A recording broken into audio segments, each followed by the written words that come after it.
tous, je suis ravie de vous accueillir sur ce podcast pour parler déco, aménagement, inspiration, design, bref, pour parler de belles choses, toujours avec passion.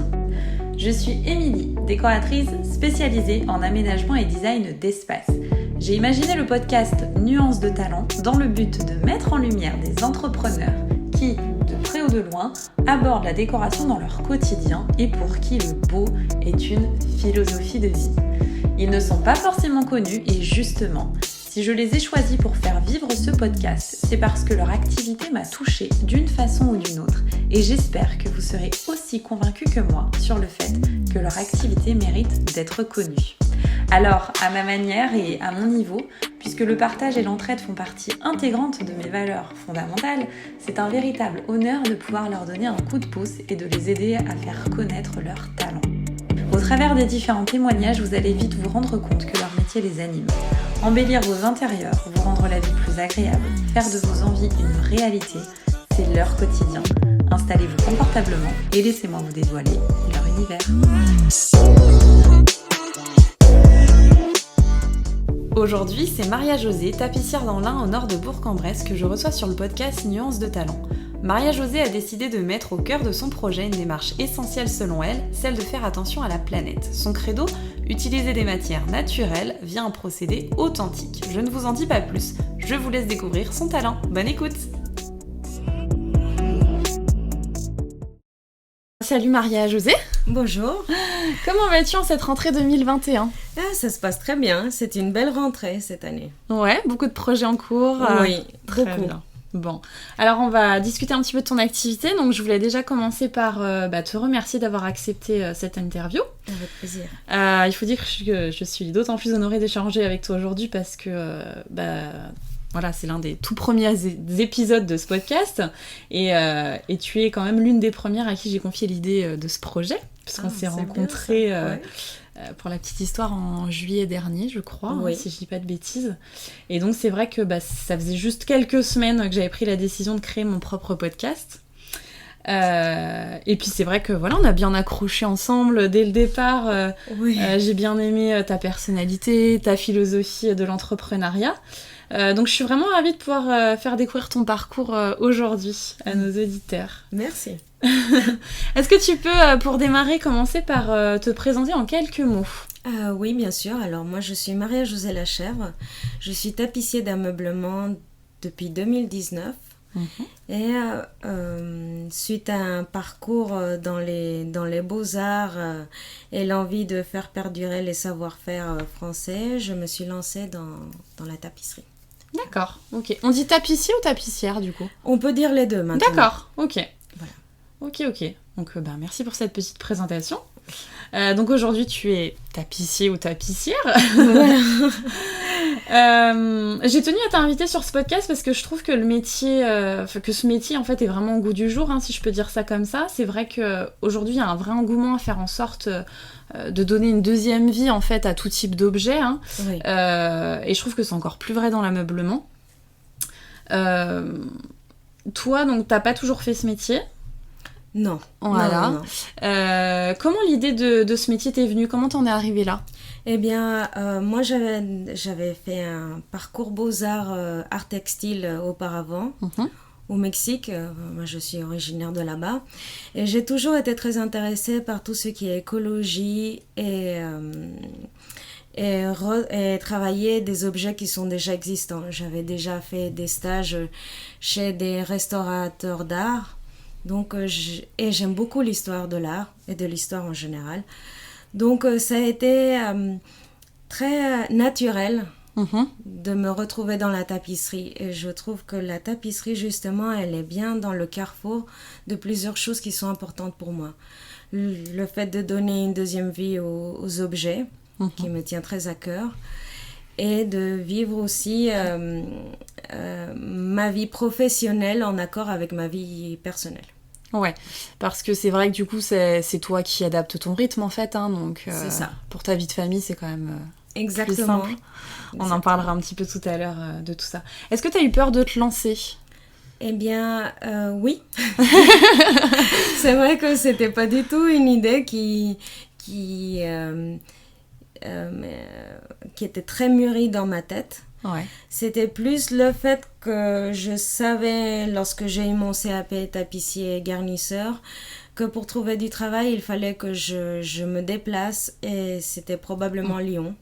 Et ayant des enfants, des enfants en bas âge, je trouvais que c'était pas une voie viable pour ma vie de famille. Ouais, pas adaptée Exactement. à ta situation du moment, quoi. Exactement. Ok. Comment a été choisi le nom de ton entreprise ? Il me semble qu'il y a une histoire derrière tout ça. Est-ce que tu peux nous en parler ? Bien sûr. Alors, mon entreprise s'appelle l'Atelier d'Ixchel. Ixchel est une déesse maya qui, entre autres, est la déesse des arts textiles au Mexique. D'accord. Et lorsque je cherchais le nom de mon entreprise, je me suis dit que je voulais un nom qui parle aussi de moi et de mes origines. Ouais. Donc j'ai cherché, et Ixchel, c'est un très beau prénom. Il est souvent utilisé comme prénom pour les filles là-bas. D'accord. Et j'aime ce qu'il veut dire, et en plus je trouve qu'il n'est pas très compliqué à prononcer. C'est vrai, c'est vrai. Au passage, le Mexique est un très beau pays pour l'avoir visité. Merci. Merci. Qu'est-ce que tu aimes le plus dans ton métier ? Alors, je pense que ce que j'aime le plus, c'est le fait de travailler avec mes mains. Ouais. J'aime travailler avec mes mains. Moi, je fais la tapisserie traditionnelle, ce qui veut dire que je vais travailler avec des matériaux naturels, et je vais utiliser du crin. Et souvent, le crin, pas souvent, c'est surtout le crin, on va le sculpter. C'est vraiment lui donner la forme pour qu'il s'adapte au siège. Et voilà. Donc, et ça, je pense que c'est ce que j'aime le plus. Ça veut dire que tout est possible, en fait, quand on te confie un projet, vu que tu peux manier un petit peu... Ah, bien sûr. Ouais. Oui, il y a même des tapissiers qui vont faire de la sculpture, vraiment sculpture, vont aller très loin dans leur façon de travailler. Ouais. Et effectivement, il y a des possibilités infinies avec la tapisserie. D'accord, ok. Alors c'est vrai qu'il y a toujours les choses qu'on adore faire. Oui. Et souvent, lorsqu'on est entrepreneur artisan, il y en a beaucoup, parce que c'est un métier qu'on a choisi. Mais même l'entrepreneur le plus passionné du monde aura aussi des choses qui lui plaisent moins. Je pense que personne n'y échappe. Bien sûr. Est-ce que tu peux nous dire, toi, du coup, qu'est-ce qui te paraît le plus difficile, ou en tout cas le moins plaisant au quotidien dans ton métier ? Alors, je pense que ce qui est moins facile pour moi, c'est toute la partie administration. Ouais. C'est cette partie qui prend quand même un bon pourcentage du temps par semaine, qui est compliqué, qu'il faut être très précis. Heureusement, moi, je fais partie de la coopérative d'activité d'emploi Essin, qui est basée sur Bourg. Et avec eux, on mutualise toute la partie administration. D'accord. Donc, ça me permet d'apprendre petit à petit, de ne pas me lancer complètement toute seule dans ça qui est vraiment très, très compliqué pour moi. Ouais. Voilà. Je compatis. Oui. Je crois qu'on est un peu tous pareils, c'est vrai que c'est pas ce qu'on préfère. Non. Est-ce que tu peux dire aujourd'hui que ton quotidien est vraiment en accord avec ce que tu t'étais imaginé avant de démarrer ? Je pense que même il va encore plus loin qu'en accord avec ce que je m'étais imaginé, parce que je croyais que ça allait démarrer très doucement, que ça allait prendre plusieurs années pour que ça prenne vraiment un petit peu d'ampleur. Et cette année, j'ai vu qu'il y a quand même pas mal de projets qui se font. Et ça me surprend, et ça me donne encore plus d'envie de continuer à approfondir dans ma partie professionnelle. Ouais. Donc, je dirais que c'est encore plus que... Ouais, voilà. Génial. Ouais. C'est vrai que ça fait 2 ans, là, du coup. C'est ça. Donc, ouais, ça commence à prendre de l'ampleur pour toi. Oui. C'est oui, top. Oui. Puis, il faut savoir aussi que moi, dans la tapisserie, ce qui m'intéresse aussi, c'est donner une vie aux objets, mais c'est aussi travailler avec des matériaux qui puissent être recyclés. Ouais. Et je vois bien que mes clients, ils sont bien ouverts à cette façon de faire. Et ça me plaît aussi. Ouais. Voilà. D'accord. Alors, donc, tu es tapissière, mais tu es aussi entrepreneur, hein, on l'a dit tout à l'heure. Ouais. Est-ce que tu te plais dans ce métier-là aussi? Parce que clairement, c'est un métier. Hein. Ouais. Ou est-ce que tu le ressens vraiment comme une obligation pour pouvoir t'épanouir dans ta créativité de tapissière? Alors non, en réalité, c'est aussi une surprise parce que je me sens complètement entrepreneur. Je me sens bien dans cette façon de faire. Ouais. C'est vrai que ça requiert beaucoup de être carré avec soi-même, ouais. Voilà, se mettre des horaires, se décider à faire certaines choses, ne pas attendre des autres parce qu'on est seul et si on ne le fait pas, personne va le faire pour nous. C'est sûr. Mais oui, je me sens entièrement entrepreneur là tout de suite. D'accord, super. Ouais. D'autant plus que tu évoques donc les horaires, tout ça. Ton atelier, là on est dans ton atelier, oui. C'est chez toi en fait. Hein. C'est ça. Donc c'est pas trop compliqué avec la vie de famille, les enfants, tout ça Alors j'adapte un peu. Ouais. Il y a certains moments, les filles sont venues ici, des fois je mets un film ou je les fais faire leurs devoirs. Ouais. Elles sont à côté de moi. Elles comprennent que tu as cette vie-là aussi. Oui. Ouais. Et c'était ça aussi en question personnelle et question mère. C'est aussi une chose qui me tient à cœur, c'est qu'elles puissent voir ce que je fais. Je pense que c'est important pour les enfants de... Tout Après, c'est personnel, mais je pense que je partage voilà, complètement. Qu'ils puissent voir ce qu'on fait, comment, qu'on travaille. Ouais, leur donner la valeur du travail. Ouais, exactement. Tout à fait, ouais. Exactement. Et puis de faire ce qu'on aime aussi, c'est important. C'est ça. Puis des fois, elles peuvent demander d'aider. Ouais. Donc ça aussi, ça me plaît parce elles aiment bien. Elles aiment bien aider, donc elles arrivent à enlever des clous maintenant, elles arrivent à mettre des sangles. Ouais, c'est génial. Voilà, c'est vous le faites en famille, quoi. Voilà, c'est top. C'est ça. Est-ce que tu as une particularité, une espèce de marque de fabrique, j'ai envie de dire, par rapport peut-être aux autres tapissiers Oui. Ma marque ou ma particularité, c'est que je travaille que en traditionnel, donc je travaille qu'avec des matériaux naturels. J'essaye en plus que mes fournisseurs soient fournisseurs tissus parce que je fais la vente de tissus d'ameublement ou mes fournisseurs pour le matériel soient le plus locaux possible. D'accord, ouais. Donc la ouate, par exemple, ma ouate en coton, elle est 100% recyclée, elle est 100% française. Je vais peut-être payer un peu plus pour ces matériaux, mais je sais d'où ils viennent, donc je trace mes fournitures. Ouais. Voilà. Et pour mes tissus d'ameublement, je fais pareil. J'ai vraiment choisi mes fournisseurs. Il faut que leur vision me plaise aussi. Ouais. Et on a des bonnes relations. Souvent, on peut travailler dans des projets. Je sais que je peux avoir confiance en eux. Je sais qu'il y a un bon retour service client. Et ça, ce sont des choses qui sont importantes pour moi et pour mes clients aussi. Ouais. Donc finalement, tu es toute seule, mais c'est quand même un travail d'équipe. Oui. En fait. Hein. Oui. Ok.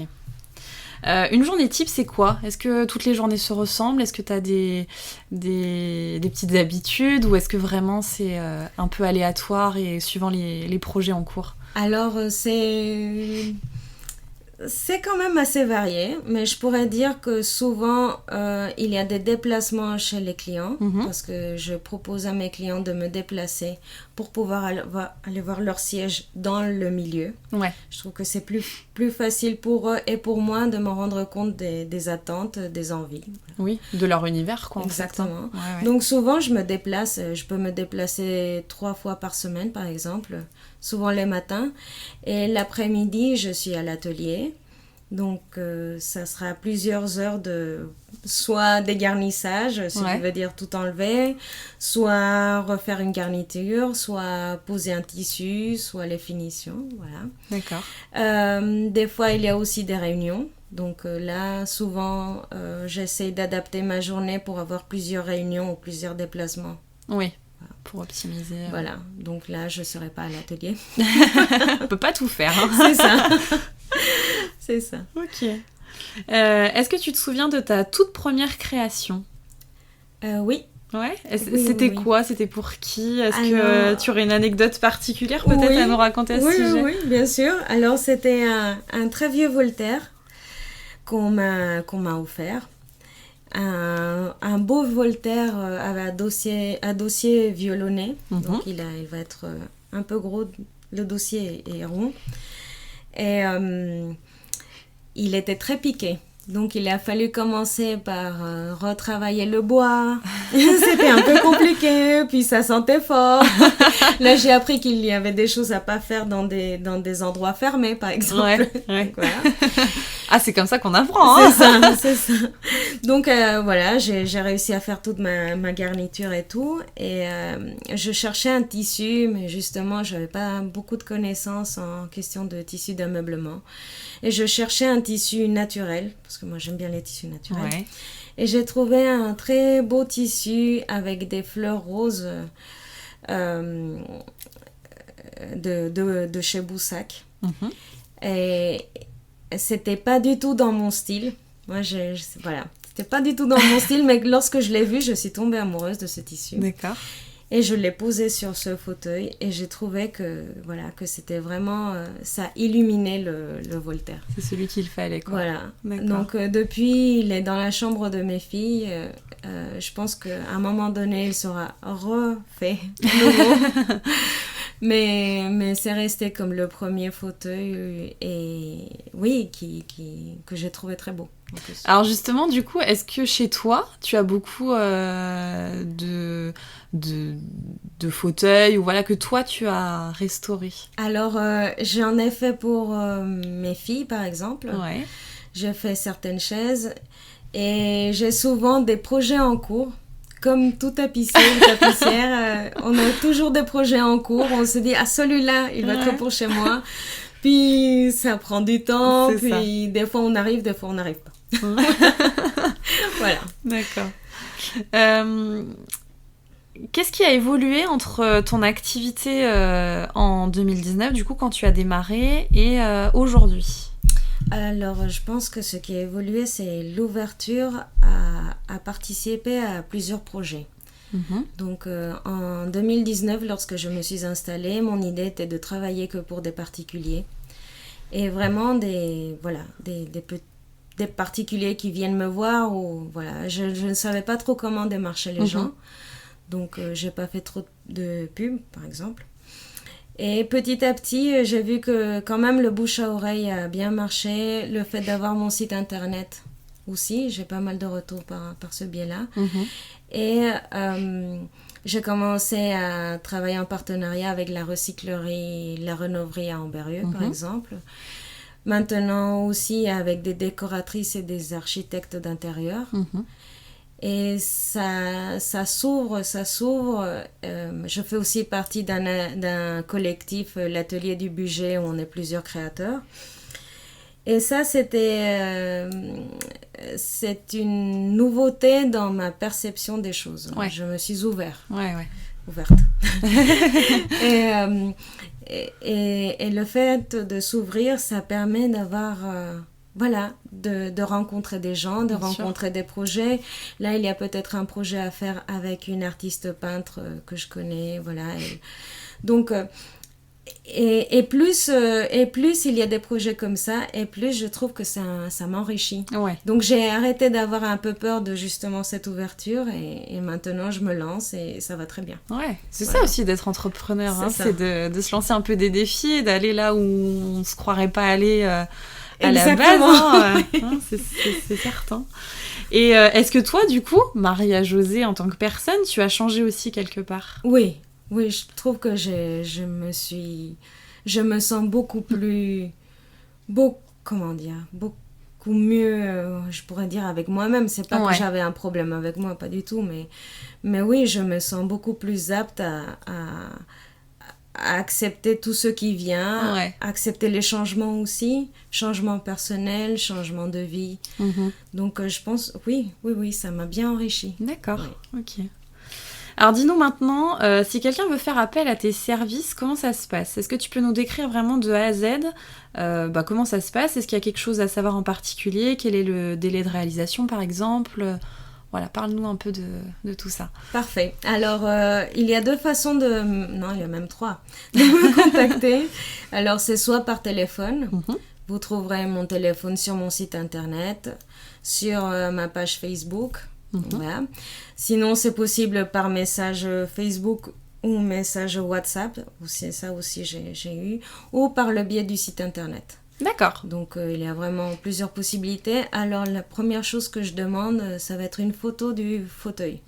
Parce que souvent, les personnes peuvent me dire « Ah, j'ai tel fauteuil », mais en réalité, ils se trompent de nom. Oui. Et ça n'a rien à voir. Et voilà, je comprends tout à fait. Oui, mais c'est oui, juste oui. pour moi me donner une idée. Souvent, ils vont me dire « Voilà, est-ce que vous pouvez travailler dessus ?» À ce quoi je réponds. Très souvent, oui. C'est vraiment, je pense que j'ai jamais dit non. Donc, voilà. Puis, ce que je propose, c'est qu'on ait un premier rendez-vous. Ouais. Un premier rendez-vous pour que moi, je puisse voir le siège, voir l'état du siège, parce que ça dépendra de l'état du siège pour pouvoir faire un devis préliminaire. Et je demande aussi s'ils ont déjà un peu des idées de couleurs et de matériel pour le tissu. D'accord. Donc, il y aura des gens qui vont me dire « Ah, mes chaises, ce sont des chaises que j'utilise pas souvent, donc les tissus à proposer seront différents que pour un fauteuil où on s'assoit tous les jours, qui a besoin d'un tissu différent. » Donc, moi, comme ça, je peux prospecter un peu avec ce que j'ai. Et sinon, je passe commande à mes fournisseurs pour des échantillons. D'accord. J'arrive comme ça avec des choses à montrer. Les rendez-vous, normalement, c'est normalement 1 heure. Après, j'ai pu passer même 4 heures avec, par exemple, une cliente que si elle m'écoute, je pense qu'elle va rire. Mais c'était des très bonnes heures passées ensemble. Ouais. Voilà, j'aime comprendre aussi la personne, ce qu'elle attend, ce qu'elle a envie. Bien sûr. Voilà. Et après ce premier rendez-vous, moi, je vais faire un devis. Si le devis convient au client, je demande 30% d'acompte. D'accord. Et à partir que l'acompte est payé, moi, je peux commencer à travailler sur leur fauteuil. Le délai est à peu près 1 mois. D'accord. Et ça dépend. Des fois, ça va être un peu moins, surtout pour des sièges qui ne requièrent pas beaucoup de travail. Donc, je fais assez vite entre-temps. Mais si ce sont des grosses pièces, je préfère donner un délai un peu plus long. Oui, bien sûr. Pour pouvoir travailler bien. Ça dépend du travail. Voilà. Et ça dépend peut-être aussi si tu as différents projets en même temps. Je sais pas si ça peut être le cas. Ouais, c'est ça. Souvent, j'ai plusieurs projets en même temps. Donc, j'essaie, voilà. Et puis, il y a aussi mes délais avec les fournisseurs. Oui. Par exemple, je travaille avec Catherine Mettetal. Elle, comme je le dis toujours, c'est la première éditrice française en tissu bio. Tissu et encre bio. Donc, avec elle, je travaille beaucoup. Par contre, elle vu qu'elle fait tous ces tissus, elle regroupe toutes les commandes et c'est 1 fois par mois. D'accord. Donc, voilà. Si on tombe juste avant le bon délai, le tissu arrivera vite. Sinon, ça prendra 1 mois et demi pour arriver. D'accord, ok. Voilà, des choses comme ça. Ok. Donc voilà, ça dépend vraiment du tissu et du projet. Et est-ce que les clients, par exemple, peuvent venir carrément avec leur propre tissu ? Est-ce que c'est quelque chose que tu fais, toi, ou pas ? Alors, c'est assez délicat. Je ne dis pas non. Par contre, je leur dis, il y a une chose très importante, c'est si on met le mauvais tissu et que le tissu est complètement défait dans 2 ans, ça veut dire qu'il faudra repayer pour remettre un tissu adapté. Donc moi, je préfère leur dire, si vous allez acheter un tissu ailleurs, il faut faire attention à... Je donne une liste de choses à laquelle faire attention. Mais moi, je garantis rien. D'accord. Il n'y a pas de garantie sur le tissu de ma part. D'accord, ok. Non, mais c'est quelque chose que tu peux faire aussi. Oui. D'accord. Ok. Voilà. Ok. Donc, pour tous ceux qui souhaiteraient te contacter, je pense que vous avez toutes les infos maintenant, mais je mettrai aussi bien évidemment dans dans le commentaire du podcast toutes tes coordonnées. Oui. Voilà. Pour qu'on puisse directement te contacter. Si c'était à refaire, est-ce qu'il y a des choses que tu changerais ? Qu'est-ce que tu aimerais dire à ton toi de 2019 ? Je pense que j'aimerais... Pas simple, hein ? Ouais, non, pas simple du tout, mais je pense que ça serait avoir encore plus de contact avec différents artistes et artisans. Quand je fais souvent ça quand je pars en vacances, par exemple dernièrement je suis allée dans la Creuse, à Aubusson et aux alentours, et c'est un territoire où il y a beaucoup d'artistes, et même s'ils ne travaillent pas la tapisserie d'ameublement, il y a des lissiers et il y a aussi beaucoup de travail de pierre. Et être en contact avec des œuvres d'autres personnes m'enrichit. Oui. Et je pense qu'en 2019, avoir fait peut-être un parcours en France pour voir un peu plus de travail d'autres personnes. Qui se fait ailleurs. Exactement. Ça m'aurait plu parce que ça aurait encore plus enrichi. Ouais. Voilà. Oui, parce que vous avez tous vos méthodes de travail différentes. Et oui, effectivement. Est-ce que tu as déjà eu des projets du coup avec d'autres tapissiers peut-être ou... Avec d'autres tapissiers, oui. Ouais. Je suis en contact avec on est plusieurs tapissières de la région. Alors Annecy, Grenoble et par ici, la Tour du Pin, enfin par là. Ok. Et souvent, on est en contact et on a des fois des projets, voilà, certaines choses où une est meilleure que l'autre, oui. Voilà. Donc on s'entraide pour certaines choses, voilà. C'est bien de savoir reconnaître aussi tout ça et de pas se juger en tant que concurrent. Exactement. C'est bien, c'est enrichissant pour tout le monde. Voilà. Est-ce qu'il y a un conseil qu'on t'a donné un jour et qui t'a marqué ? Oui. C'était ma professeure. C'était pas un conseil directement pour moi. Ouais. Par contre, elle était en train de parler avec quelqu'un. Et ça m'est resté bien. C'est resté. Et elle a dit que le tapissier ou la tapissière, elle a besoin d'être quelqu'un de patient, de très patient. Ouais. Et de très... C'était pas acharné, mais c'est ça. Ça voulait dire ça. Voilà. Et c'est vrai, la tapisserie, aucun fauteuil est pareil. On pourrait croire que tous, ils se ressemblent, mais en réalité, chaque projet est différent. Ça requiert beaucoup d'heures, ça requiert beaucoup de patience, ça requiert de la maîtrise et ça requiert aussi de vouloir aller toujours plus loin. Si on trouve des difficultés, tant pis, on refait ou on s'adapte. C'est à nous de refaire et de recommencer. Et je pense que ça, c'était la meilleure chose que j'ai pu entendre parce que je me suis dit, oui, j'ai envie de travailler comme ça. Ouais, c'est quelque chose que tu gardes en toi depuis, quoi. Ouais. Mais c'est vrai que ça doit être... je pense que ça doit être quelque chose de prenant, quand même, au quotidien, d'être... c'est minutieux, en fait. Donc, très minutieux. Très minutieux. Alors, il y a tous, et je pense que je vais pas dire de bêtises, mais je pense que tous, on passe par des moments, même à des complications très fortes, on a même envie de pleurer, parce qu'on se dit, mais j'arrive pas. Surtout les poses de tissu lorsqu'il y a des plis. Il ne faut pas qu'il y ait des plis. Ouais. Donc, et il y a des tissus qui sont très difficiles à travailler. Ouais. Donc, des fois, il faut recommencer. Des fois, il faut voir qu'il faut tirer, mais pas trop. Tirer un peu plus, mais enfin, voilà. Ouais. Donc, oui, c'est très prenant comme j'imagine, profession. Je ne sais pas si je serais capable de faire ça. Moi qui suis impatiente. Après, ça, c'est un bon exercice de patience. Ouais, là, c'est sûr. Alors, quels sont tes projets pour l'avenir, du coup ? Est-ce que tu aurais quelques petites choses à nous dévoiler ou est-ce que pour l'instant, tout roule comme ça et... Ou est-ce que tu n'as pas envie aussi de dévoiler, hein ? Peut-être que c'est trop tôt. Alors, non, aussi. Après, ça reste un peu en projet un peu flou encore. Ouais. Parce que je n'ai pas encore bien travaillé dessus. Mais moi, j'aimerais faire grandir un peu plus mon atelier. D'accord.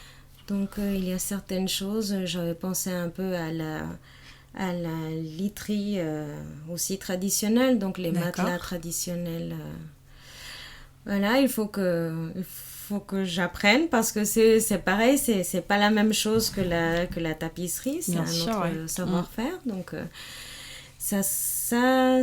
oui. J'aimerais bien faire des choses comme ça. M'ouvrir un peu plus. Voilà. Ouais, c'est un beau projet. Oui. Ah, et oui. Bon. Et là, c'est encore plus loin. Mais j'aimerais beaucoup travailler des tissus mexicains sur des sièges. Donc, moi, déjà, je suis franco-mexicaine. Et ce que j'aimerais, c'est dans mon travail, faire du métissage. D'accord. J'ai commencé à faire certaines chaises qui ont bien du succès auprès des gens qui les voient, donc c'est bien. Mais j'aimerais, oui, faire du métissage de culture. Voilà. Ouais, ce serait top. Voilà, et puis au Mexique, il y a quand même les arts textiles, c'est très fort. Donc voilà, voir comment, mais travailler la partie française et la partie mexicaine ensemble. Ok. Voilà. D'accord. Eh ben, on suivra ça. Mais oui. Écoute, merci beaucoup Maria, c'était vraiment un super échange. Merci d'avoir répondu présente et de nous avoir livré un peu de ton quotidien, de ta passion et de ton talent du coup. Est-ce que tu aurais quelque chose à rajouter pour clôturer ? Oui, ma petite phrase, osons rénover, ne jetons plus. Je pense que c'est vraiment important. On se dise qu'il faut que chacun peut faire un petit peu pour que la planète aille mieux. Et que là, on a une échéance, donc il faut agir. Donc contactez Maria, ne jetez plus. Voilà. Bon, et ben merci beaucoup et à très bientôt pour la suite des aventures du coup. Merci. C'était Maria-Josée de l'atelier d'Ixchel. Vous l'aurez compris, si vous avez des projets de rénovation de fauteuils, elle saura être à l'écoute de vos envies, alors n'hésitez pas à la contacter dès maintenant. En attendant, vous pouvez aller soutenir son travail en la suivant sur les réseaux sociaux, dont les liens sont en commentaire de ce podcast.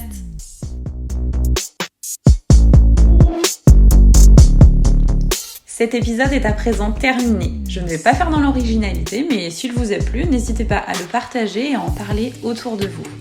Cerise sur le gâteau, une jolie note sur la plateforme sur laquelle vous l'écoutez aidera vraiment à faire grandir la communauté Nuances de Talent. Je compte sur vous. Par ailleurs, si vous connaissez des talents ou si vous-même avez un talent qui mérite d'être dévoilé, envoyez-moi dès maintenant les infos sur ma boîte mail ou sur Instagram. C'est avec grand plaisir que j'échangerai avec vous. Je vous dis à très vite pour la découverte d'un nouveau talent.